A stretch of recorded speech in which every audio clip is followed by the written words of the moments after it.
Hi, I'm Mark, I'm the Canoe Man, and hopefully you've received from us your directions and you've arrived at our site. So you should now be standing by the river, and what we're going to do is we're going to talk you through a short instructional video as far as getting on the water and getting on safely in terms of fitting your buoyancy aids, how to get into the boat, how to get the boat into the water, all those sorts of bits. And what we'll do is we'll start off by initially looking at the boat that we've got here today. So as you can see from the boat, yeah, they are identical at both ends. So working out which is the front and the back usually confuses most people, but it's very easy. All you need to do, look at the seats. Whichever seat, all right, is actually closest to the pointy end is the back seat. Back seat is where the biggest paddler, the heaviest paddler sits. It's all to do with the steering. Alright, so you put your heaviest paddler at the back, next heaviest at the front, and if you've got a three-seater boat, then you're going to put anybody else in the middle. Front and back paddlers need to paddle on opposite sides of the boat. Okay, and person in the middle, again, can paddle wherever is convenient. And in fact, they don't need to paddle at all if they don't want to. Right, once you find your boat, which is quite easy really, because you'll find that the boats are laid out, they've got paddles in them, and they've also got a big blue dry bag. There will be a label attached to that dry bag. It's got your name on it. So find the boat that is yours, find the dry bag that is yours, and then open it up. Once you get inside, you're going to have buoyancy aids that we think are going to fit you. All right, we've taken your ages and your sizes and we've put in their buoyancy aids which should be perfect for you. Buoyancy aids come in several different sizes.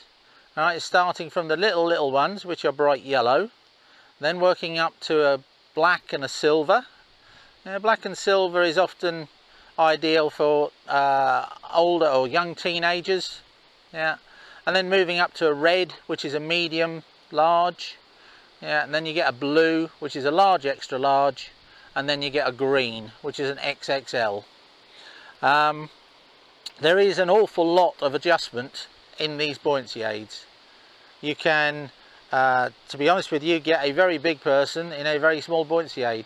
The medium, for example, if I open it up fully, I can just about squeeze into, and I've got a 48-inch chest, so if they fit me, they'll fit most people. So let's take a quick look at a buoyancy aid. And what you want to do is you want to take a look at it. They have adjustments on the shoulders, here, where you can tighten them in or let them out.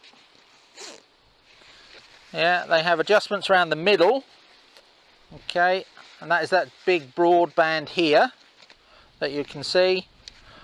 And then there's these ones around the bottom of the waist as well, which adjust out. If you put it on and you find that your shoulders are up round your ears, it probably means that somebody very little was wearing it before you. So you put it on like a jacket. Your best starting place is to do the zip up, and that'll give you an idea whether it's about the right size or not. If at this point it's too tight or it's too loose, now is the time to adjust the shoulders. All right, you can then adjust the waist, the big one in the middle, and all you do with these, once they're clipped in, you just pull them back again. Same with the ones down the bottom. Clip them together, pull the ends, tighten them up. Shoulders are fine, the zip's done up. All right, and the aim is that you won't fall out the bottom of them. Okay, and once that's comfortable, you're about ready to go. Often pays to actually work together in your pairs or in your family groups and check everybody's clips. The ones that are most forgotten tend to be these ones down here, because once you've got your buoyancy aid on, you can't actually see them anymore.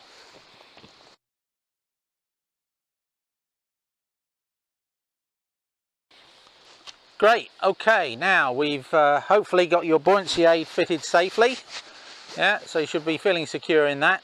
Next move from here, we need to get the boat into the water. Where you're dropping a boat into the water, the easiest way is to put one end in first. Alright, everybody seems to be tempted to try and drop it in sideways. If you try to do that, it has a tendency of trying to drag you in with it.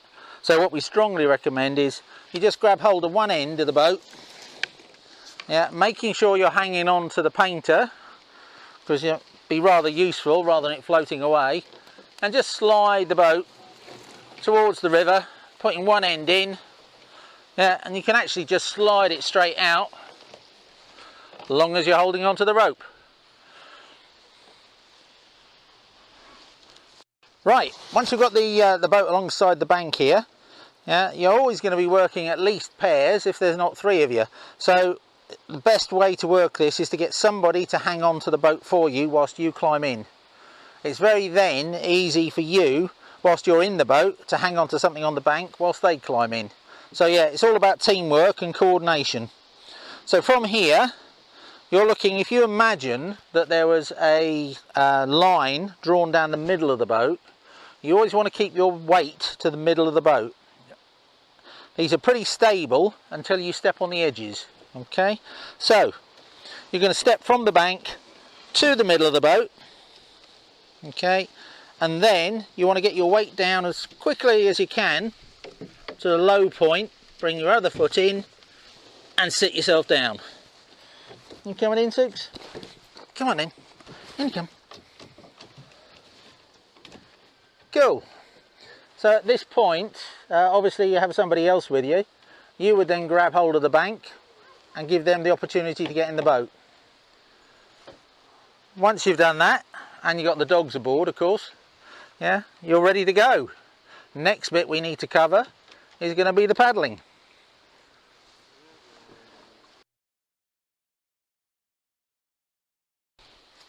Great, okay, so we're nearly there. We're getting close to getting on the water and getting away. Let's look at the paddles, all right? You will find that the paddles look all fairly similar to this. What you will find also is they have bands on them. Usually bright orange, sometimes a bit muddy. One band means a tall paddle, two bands, middle size, three bands, shorter paddle. You'll also find some really short paddles if you've got some little people with you. Okay, so obviously paddle height relates to your height. So if you're tall, have a tall one. If you're short, have a short one. From here, you're going to put your top hand on there, roll your fingers round, thumb down the side, other hand on the paddle shaft where it's comfortable, not too high up, not too low down. Watch out for the bit where your thumb comes between the paddle and the side of the canoe. Alright, you'll only do it once, either raise your hand up a little bit or drop it down a little bit. So you're literally going to reach forwards, bury the blade underwater, pull it back as far as your hips, lift it out and keep doing the same thing. Important that the blade is underwater, yeah, and the more vertical that you can keep the paddle, the straighter the boat will go.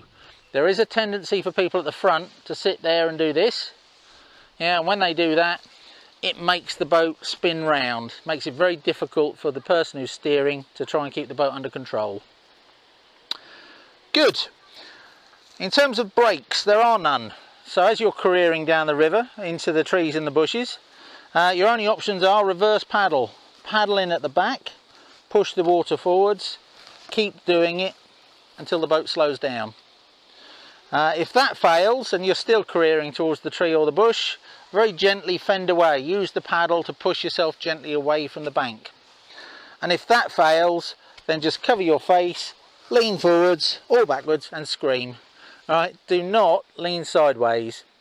2, 3 of you in one canoe, leaning it all in one direction, results in two things really. One, you feel a little bit wet, and two, you'll hear a lot of laughter if there's anybody else around. So yeah, the best bet, lean forwards or backwards and the boat will remain stable.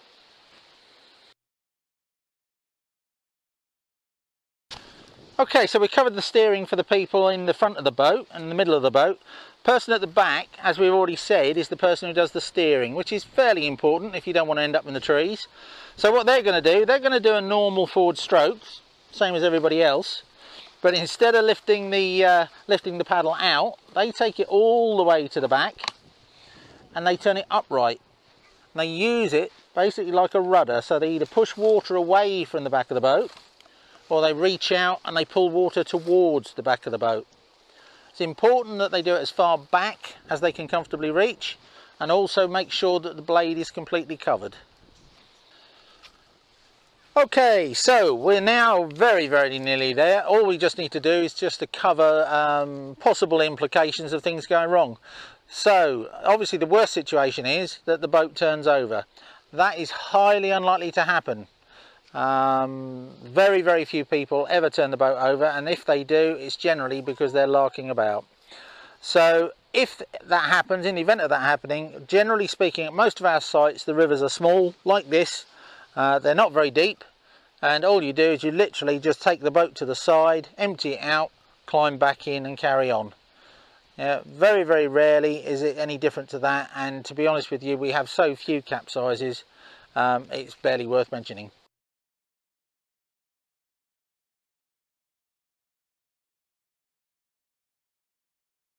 Okay, right, we've been through the canoeing, and as far as the paddling goes and launching your boat, some of you are going to be going out in kayaks or in stand-up paddle boards. So what we need to do, we need to briefly cover that, and that's what we're going to do right now. Okay, so you've turned up and you will find that your kit and your boat is laid out like this. Generally, if none of our operatives are around, there will be a name plaque on it just to let you know that it is yours. Buoyancy aids will be in the dry bag, and you can use the dry bag for your kit if you wish to. So all you do then is you'll get a wonderful assistant called Ellen to come along and give you a hand to move the boat. If you can try and lift the boats rather than drag them. Launching is the same as with the canoes. Put them over at the front, hang in onto them and swing them round to the side.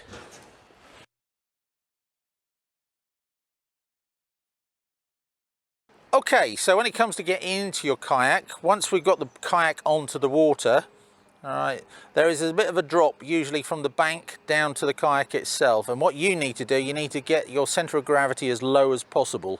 So your best bet is to actually sit yourself down, get your bum sitting on the side beside the kayak, yeah, and then you're going to swing your legs round, put them into the boat itself, and then from there very swiftly move yourself across and put your bum across onto the boat. Keeping your centre of gravity low will always make sure that you're very stable.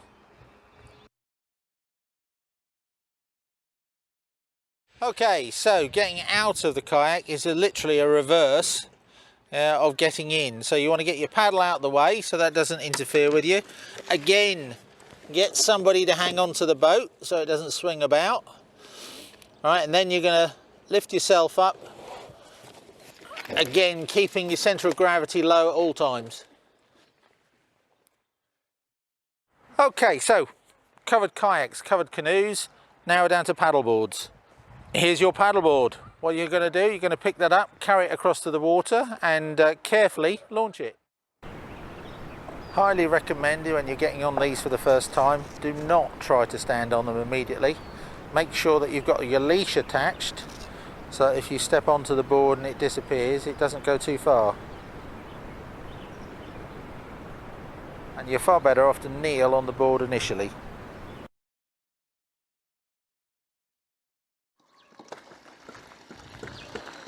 When moving your stand-up paddle boards, always go careful to avoid crushing the fin that's on the back. So they tend to be lifted out from the back end and then lifted off the floor.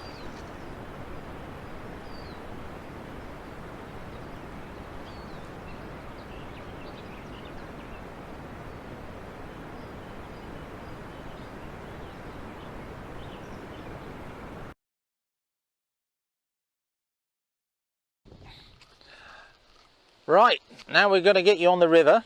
Just a few things you need to know about rules of the river and stuff. Generally accepted rule of the river is that you stay to the right, so that's opposite to driving. Hang on the right hand side. In reality, for a lot of our sites where there are no other craft, top end of the Bure like this at Buxton, it doesn't matter what side you go on, there are no other boats up there. Down at Wroxham, Norwich, Beccles, there might be a few motorboats flying around. Ideally you want to be on the right hand side of the river.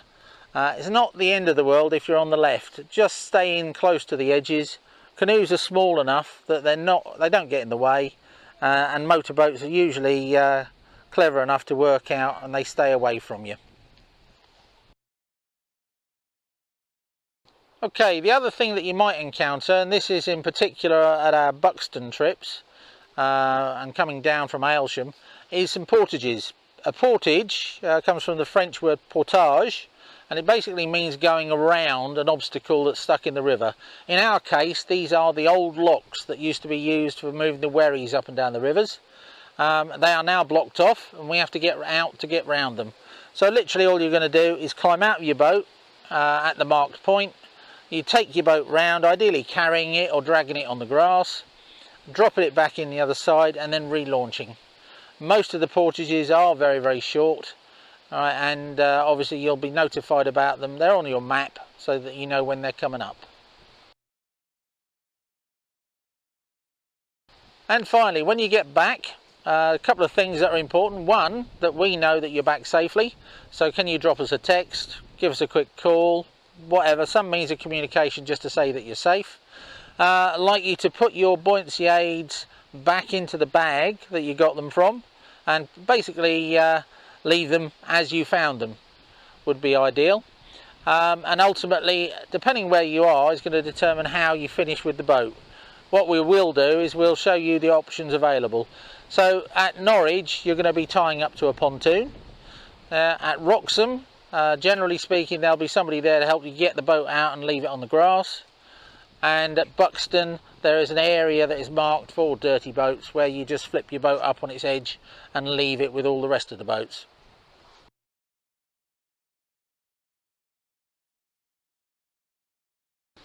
Great, finally, I think we're there. We've covered everything we need. You've got your buoyancy aids, we've got your boat's in the water, you're all ready to rock. We obviously hope you have a wonderful time and enjoy your trip. If for any reason you have any issues, something that concerns you, there is an emergency number that's going to show up on the screen now. It's also on your paperwork or your emails that you've been sent as confirmation. Don't hesitate, give us a shout, and we will try our best to resolve any issues that you might have.